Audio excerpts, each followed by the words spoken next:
हर कोई अमीर बनना चाहता है, लेकिन लोगों को अक्सर पता ही नहीं होता कि वो अमीर कैसे बन सकते हैं। बहुत बार हम सब यही सोचते रह जाते हैं कि शुरुआत कैसे करनी है और कभी भी कोई एक्शन ले नहीं पाते। आज हम आपको अमीर बनने के 15 अमेजिंग स्टेप्स बताएंगे। ये 15 स्टेप्स आपको लाइफ लॉन्ग काम आएंगे। बस आपको इन 15 स्टेप्स को सही से समझना होगा। चलिए शुरू करते हैं। Step number 1, establish the goal. जब हम गोल सेट करने की बात कर रहे हैं तो इसका मतलब ये नहीं है कि आपको अमीर बनने के लिए गोल को सेट करना है। आपकी लाइफ का अल्टीमेट गोल तो खुद को हमेशा इम्प्रूव करते रहना चाहिए। गोल का मतलब ये नहीं होता कि आप उसे सेट तो कर लें, लेकिन उसे अचीव करने के लिए कुछ भी ना करें। आपका गोल ऐसा होना चाहिए जो आपको एक्शन लेने के लिए मोटिवेट करे। आपको अपने गोल्स को डेली लाइफ से रिलेट करके सेट करना चाहिए, जिससे आपको अपने गोल्स हमेशा याद रहें और आप उन्हें अचीव करने के लिए काम करते रहें। आपको हमेशा ऐसे गोल सेट करना चाहिए जो रियल लाइफ में अवेलेबल हो, रियल लाइफ में अचीवेबल हो। जैसे अगर आप चांद तोड़कर लाने का गोल सेट करेंगे तो शायद इसे कभी अचीव नहीं कर पाएंगे, लेकिन वहीं अगर आप चांद पर जाने का गोल सेट करते हैं तो आप इस गोल को अपनी मेहनत से डेफिनेटली अचीव कर सकते हैं। आपको अमीर बनने के लिए भी इसी तरह के गोल सेट करने चाहिए। Step number 2, break down the goal and understand it. अब जब आपने फाइनली एक गोल सेट कर लिया है तो उसे सही से समझिए, जिसके लिए आपको अपने गोल्स के अलग अलग एस्पेक्ट को समझना होगा। जैसे अपने अल्टीमेट गोल को अचीव करने के लिए आपको अपने गोल को छोटे छोटे हिस्सों में बांटना होगा। फॉर एग्जाम्पल, अगर आपका गोल चांद पर जाने का है तो उसके लिए सबसे पहले आपको अच्छे से पढ़ाई करनी होगी। उसके बाद आपको एरोनॉटिक्स की ट्रेनिंग लेनी होगी। तब कहीं जाकर आप चांद पर जाने के लिए एलिजिबल होंगे। ठीक इसी तरह से पैसों को अर्न करने और अमीर बनने का तरीका होता है। आपको पहले पैसों की साइकोलॉजी को समझना होगा, जिसके बाद ही आप अमीर बन सकते हैं। एलन मस्क के जितने अमीर नहीं बन सकते, इसीलिए आपको छोटी शुरुआत करनी होगी और उसी के मुताबिक गोल सेट करने चाहिए। Step number 3, educate yourself and build skills. अमीर सब बनना चाहते हैं, आप पहले नहीं है जो अमीर बनना चाहते हैं। इसलिए दोस्तों, आपके पास पहले से ही बहुत सारे लाइव एग्जाम्पल्स और नॉलेज मौजूद है। आपको बस उसे जानना और समझना है। ये वक्त चीज़ों को इग्नोर करने और सिर्फ देखने के लिए नहीं है। आपको एक्शंस लेने होंगे। अमीर बनने के लिए आपको बहुत कुछ सीखना होगा और ख़ुद को एजुकेट करना होगा। एजुकेशन से आपको पता चलता है कि चीज़ों को असल में कैसे करना चाहिए, कौन सी स्ट्रैटेजी सबसे बेस्ट है और किस गलती को आपको अवॉइड करना चाहिए। जब आप खुद को एजुकेट करते हैं तो उससे आपको अपने आसपास की एनवायरनमेंट की नॉलेज मिलती रहती है। जब आप एक बार इस दुनिया को समझ लेंगे तो फिर उसके बाद आपको उसी के मुताबिक स्किल्स सीखनी चाहिए। स्किल्स अपने आप में बहुत प्रीशियस होती हैं। याद रखिए, आपसे कोई पैसे और प्रॉपर्टी तो छीन सकता है, लेकिन आपकी स्किल्स को कोई नहीं छीन सकता। Step number 4, work every single day. Goal को सेट करके एक दिन उसके बारे में सोचने से कुछ नहीं होगा। अगर आप अपने गोल को जेन्युइनली अचीव करना चाहते हैं तो उसके लिए आपको रोज मेहनत करनी होगी। अल्टीमेट गोल को आप एक दिन में हासिल नहीं कर सकते, लेकिन उस अल्टीमेट गोल तक पहुंचने वाले छोटे छोटे गोल्स को आप रोज अचीव कर सकते हैं। जैसे अगर आप कोई 200 पेज की बुक पूरी पढ़ना चाहते हैं तो उसके लिए आपको रोज 2 से 4 पेज पढ़ने होंगे, तभी आप उसे 50 दिन में पूरा कर पाएंगे। एक दिन में आप पूरे 200 पेज नहीं पढ़ सकते हैं। ठीक इसी तरह अमीर बनने के लिए आपको रोज मेहनत करनी होगी। आपको रोज एक सर्टेन अमाउंट का प्रॉफिट बनाना होगा, तभी आप अल्टीमेट रिच बन पाएंगे। Step number 5, get the work done. दोस्तों, अभी तक आप सिर्फ प्लानिंग कर रहे थे। असल एक्शन लेना इसी स्टेप से शुरू होता है। गोल को सिर्फ सोच कर बैठ जाने से कुछ नहीं होगा। आपको अपनी प्लानिंग और सपनों को सच बनाने के लिए एक्शन लेना ही होगा। जैसे अगर आप अमीर बनना चाहते हैं तो उसके लिए आपको शुरुआत में एक जॉब ढूंढनी ही होगी, जिसकी अर्निंग की मदद से आप कुछ प्रॉफिट कर पाएं। जिन लोगों के काम पेंडिंग पड़े रहते हैं वो कभी भी कामयाब और अमीर नहीं बन सकते। Step number 6, outsource repetitive task to others.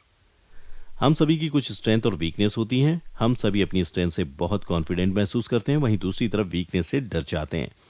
आप लोगों को हमेशा अपने स्ट्रांग पॉइंट्स पर ध्यान देना चाहिए और जिस चीज़ में आप वीक हैं उसे आउटसोर्स कर लेना चाहिए। जैसे आप अकाउंट मैनेज करने में बहुत अच्छे हैं लेकिन आपको टेक्निकल वर्क नहीं आता, तो आप इस केस में अपना टेक्निकल काम आउटसोर्स कर सकते हैं। इस तरह से आपको हर चीज़ में क्वालिटी मिल जाएगी। Step number 7, analyse and improve. जब एक बार आप एक्शन लेना शुरू कर देंगे तो उसके बाद आपको अपने काम को एनालाइज करना होगा। जब आप अपने काम को एनालाइज करते हैं तो आपको पता चल जाता है कि आप असल में कहाँ स्टैंड करते हैं। आप अपने गोल्स की तरफ पॉजिटिवली बढ़ रहे हैं या नहीं। इस तरह से आपको पता चलता रहता है कि आपको किस जगह पर ज़्यादा काम करने की ज़रूरत है। एनालाइज करने के बाद ही आप इम्प्रूवमेंट कर सकते हैं, इसलिए आपको वीकली या फिर डेली एनालाइज करते रहना चाहिए और उसी के मुताबिक इम्प्रूवमेंट भी करते रहना चाहिए। Step number 8, live like you are poor. अगर आपके पास पैसे आ गए हैं तो इसका मतलब ये बिल्कुल नहीं हुआ कि आपको उन्हें तुरंत खर्च कर देना चाहिए।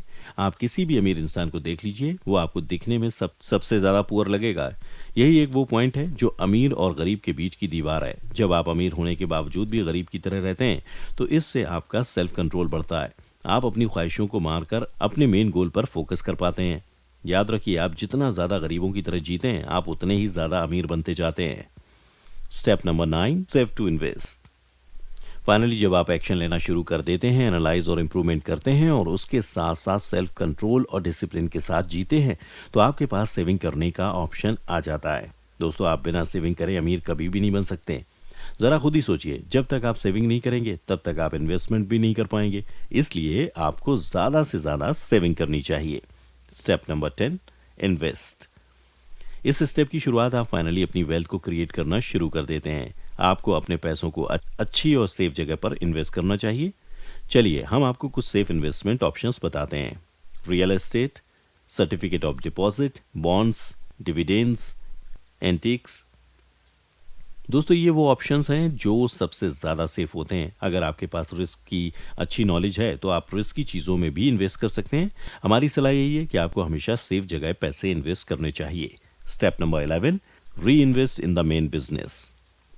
इन्वेस्टमेंट करने के बाद आप डेफिनेटली प्रॉफिट अर्न करने लगेंगे, तो उस प्रॉफिट से आपको जल्दी से खर्चे नहीं करने चाहिए। आपको उस प्रॉफिट को अपने main business, shop, startups, LLP में इन्वेस्ट करना चाहिए, जिससे आपका मेन बिजनेस भी ग्रो कर सके। इस तरह से आपकी एक इन्वेस्टमेंट आपको प्रॉफिट देने के साथ साथ आपके मेन बिजनेस को भी बढ़ाएगी। Step number 12, find a successful mentor. आपके पेरेंट्स ने आपको खाना, चलना और बोलना सिखाया। सोचिए, अगर पेरेंट्स ना होते तो हम सब ये कैसे सीखते। ठीक इसी तरह कामयाब और अमीर बनने के लिए भी आपको एक मेंटर ढूंढना होगा।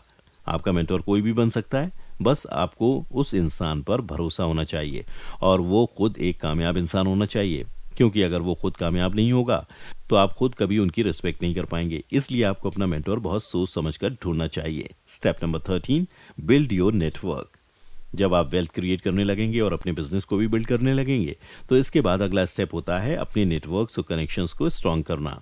आपको अच्छे अच्छे ग्रुप्स और सर्कल्स का हिस्सा बनना चाहिए, जिससे आपको नई नई चीज़ों का एक्सपीरियंस मिलता रहे और आपको अपने आप को इम्प्रूव करने के बारे में पता चलता रहे।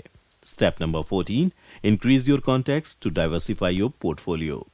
दोस्तों, जब आपका नेटवर्क बिल्ड हो गया है और आप प्रॉफिट भी अर्न करने लगे हैं तो अब आपको अपने इन्वेस्टमेंट के पोर्टफोलियो को बढ़ाना चाहिए, जिससे आपको अलग अलग इन्वेस्टमेंट का एक्सपीरियंस और प्रॉफिट मिलने लगेगा।